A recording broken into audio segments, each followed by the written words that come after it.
This is what Senator Rick Scott of Florida had to say about the Senate. Senate Republicans trying to get them to win the Senate.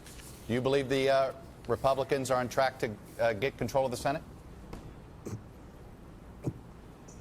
Well, most of my effort right now is on the hurricane relief for this hurricane, but absolutely, I think we're at 52 seats plus. 52 states, 52 Senate seats sounds really nice to me, but is that wishful thinking? I want to believe. Rich, can I?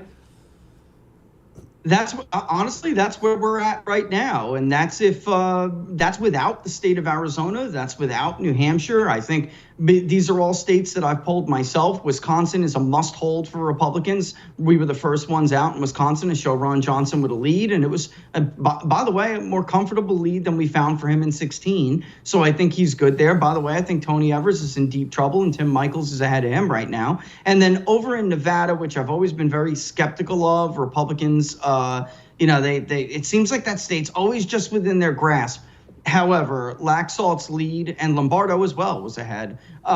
It's different. There's something different. It's this working class shift, and it's drawing, the Hispanic vote that is in a state like Nevada, a little bit more than you would see in national polling. So it's starting to look more like South Florida and South Texas as opposed to California. The Hispanics are definitely not monolithic, but we see that in Clark County. He was polling extremely well, 70% of the vote.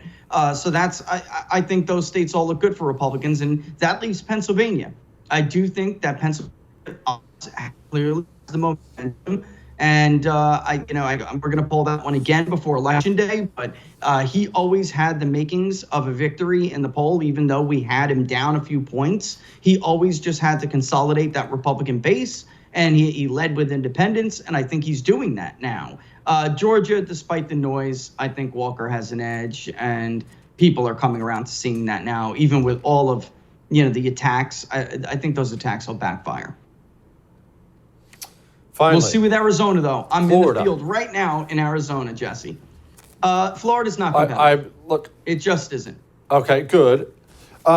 Arizona, you know what? You're in the field right now. I'll be honest with you. Very, very rarely do I get any emotionally invested at all in races. These politicians should all be treated like rental cars. Just use them for what you want and toss them back. I genuinely like Blake Masters, but I understand he's outside of the norm. How's my boy looking?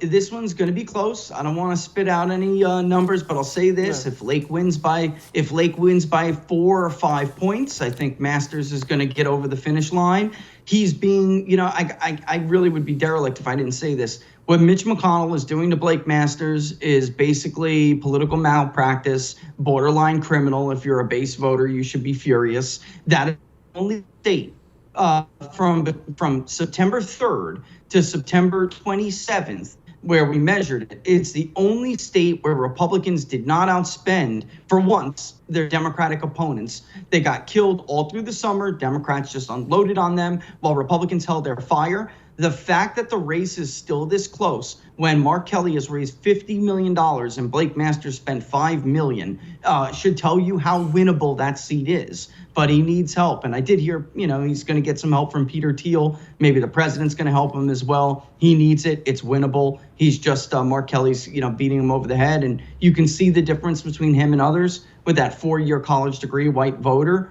And he can close that gap. But they're in Maricopa, and they are many. So he's got to do it.